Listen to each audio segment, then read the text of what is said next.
So here's those cuttings. Let's see, about a day and a half later. You can see they're a little wilty. I should have given them a good soaking, and I should have provided them probably even a little more shade. I actually ended up putting them out front because we had rainy, cloudy weather, and I thought they would be all right, but it kind of hurt them a little bit. But you can see there is some healthy attempt at growth in the meristem here, in the core of the plants. And I've given them good soaking today, and we'll get another update in a few days. We'll see how they're doing then. So when you take clones, always soak them down good. They're in extreme, thirst, basically, because you're cutting off their water supply. So I should have mentioned that, and I should have done it. So quick update number 2 on the figs before I get absolutely eaten by mosquitoes.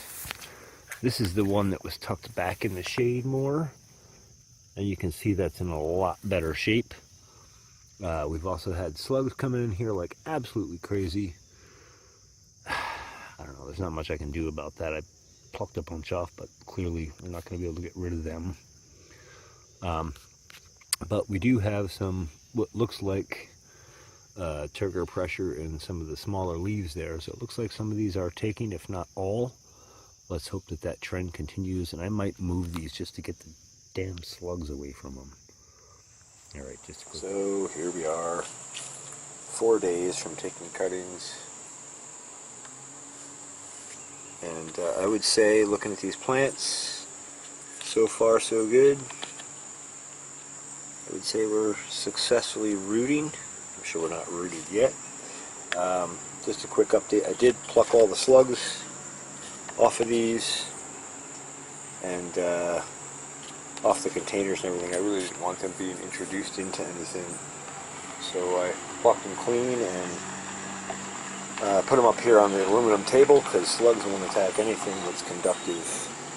It messes them up. So just a quick update, day 4. I'll give another follow-up update.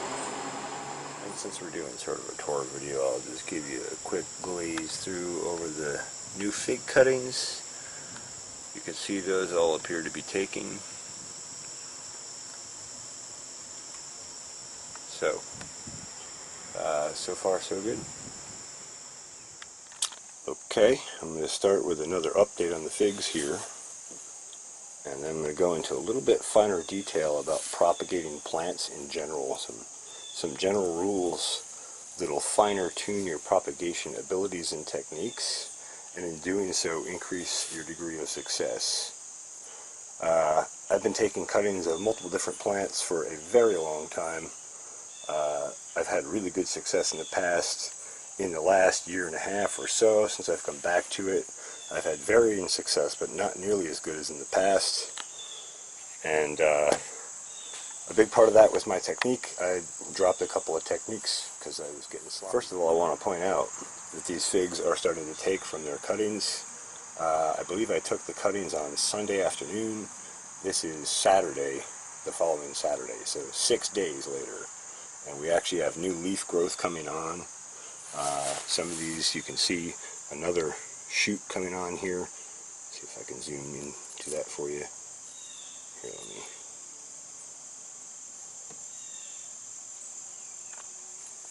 Okay. And I want to point out, one of the things that inspired me to do this more in-depth video on propagation was this one. I probably shared the clip already in this video, but I'll throw a short screenshot or clip in of when I first propagated these, when I stuck them outside. I'd stuck them out in the sun. I said I was going to put them more in the shade, but we had rainy, cloudy weather, and I thought they would be okay for a day. Well, then it cleared out and the sun came out, and it kind of toasted things a bit. But this one was tucked in the shade under a bunch of grass. It was the grass and the leaves had kind of come over and protected it from the direct sunlight. And so when I came out and discovered that these are all wilted back and not looking great,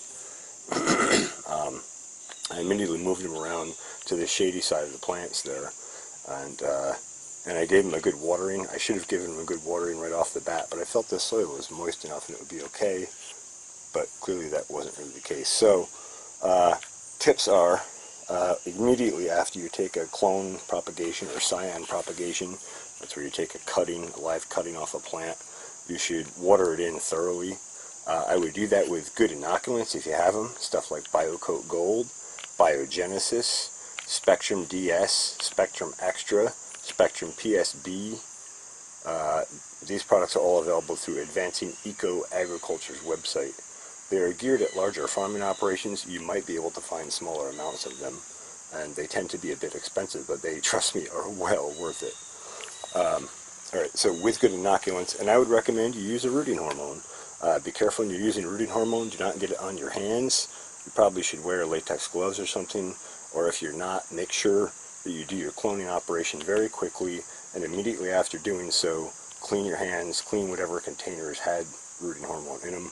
They are hormones after all, and they can really disrupt your system, your hormone system, if you absorb too much of it, so be careful with it. That said, after a couple of weeks, it's moved out of the soil and it's perfectly fine. You can touch the soil, you don't have to worry about it long term. But it's a great way to inspire rooting much better. I showed some tips on taking cuttings right by the nodes and using 2 nodes. You had 2 sites to root from. Maybe I'll throw a clip of that in here real quick, just because this video is more targeted at propagation. So comparisons, this is the one that had the shade protection. You can see it kept, well, all 3 of its leaves initially. This one's starting to curl back now, but it kept those leaves and it kept its strength, and that may prove out to be advantageous later on. And these other ones that did the wilt back and all seem to be okay. This one I would imagine was probably the one that wilted back the most. It was also a smaller cutting. Better to have a little bit more mass in a cutting, because that gives you just a little bit more energy reserve and tissue reserve, which that plant can pull from to get itself started. What we're trying to do is get these things to inspire rooting sites and get roots out, and once they get roots out, they can start extracting nutrients from the soil again and support plant growth and photosynthesis. So let's just go take a look at some thyme now, and we'll talk about propagation of thyme, because it's one I haven't done a video on before. Other references I'll make here, I'll throw a couple links in. I've done several videos on propagation of turmeric, ginger, rosemary, I forget all what else, a bunch of stuff.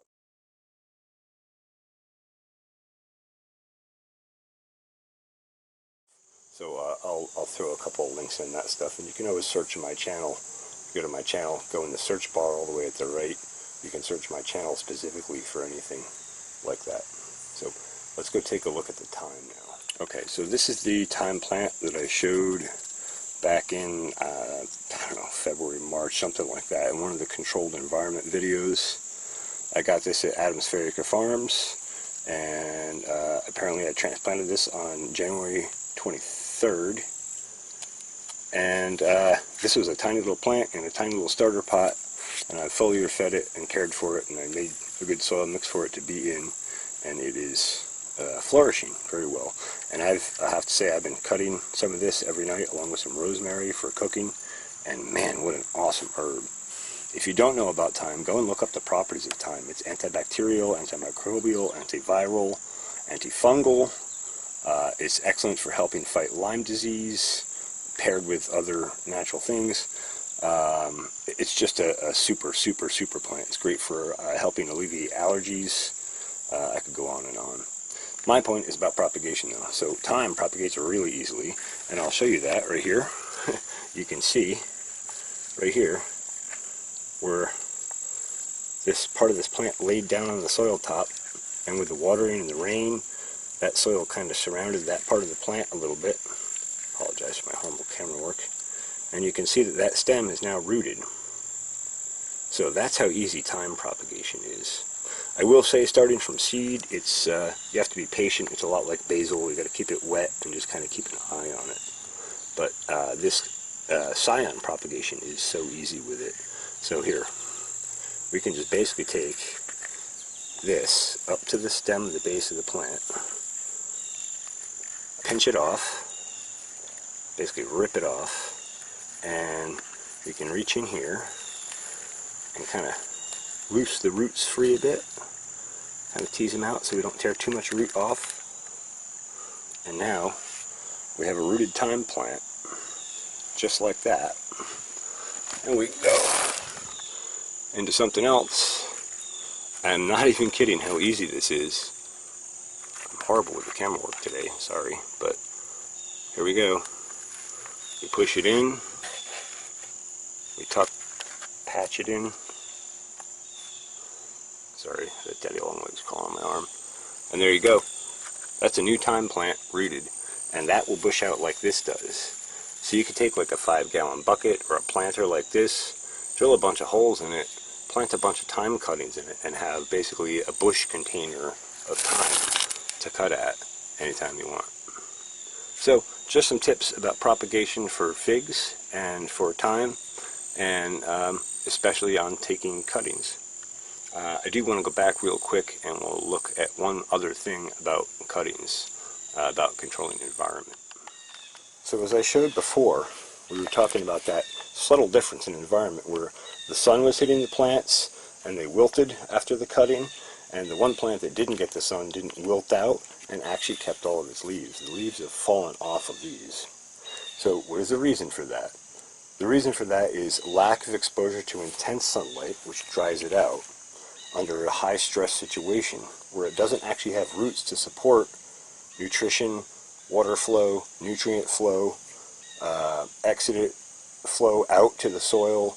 It can't do any of those things because there's no root sites to exchange through.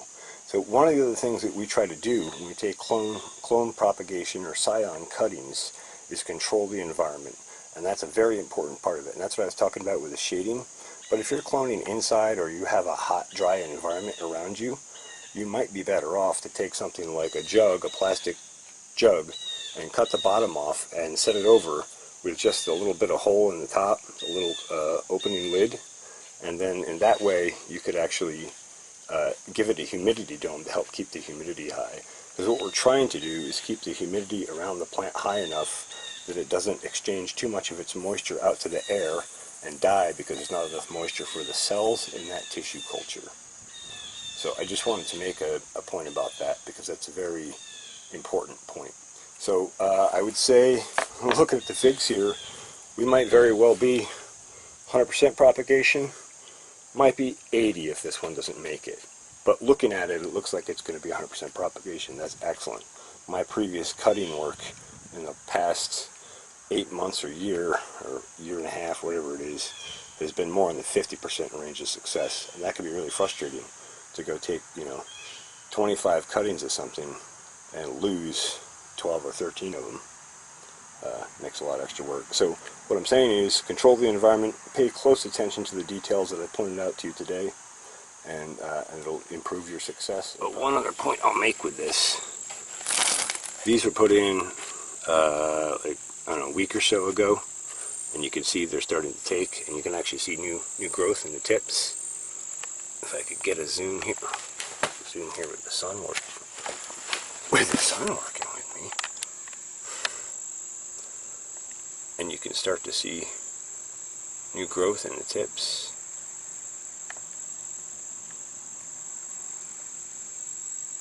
And another point about that environment thing, so these are rooted and in, they've been in a while, right? This one that we just stuck in was just put in. And we're getting sun from this direction, out where we are with the camera. And so what I do with this new one, so it can kind of just have a chance to establish itself before it gets intense sun, is I'll flip it around. So now it's on the back side where it gets less sun intensity, and that'll protect it. Now we'll let it go like that for a few days, and then we'll bring it back around, let the sun get to it, and start getting it to flourish. And once I get all these full, which won't be too long, we'll start spinning this every couple of days or so, so they're getting equal amounts of sun. Alright, I think I've babbled on enough.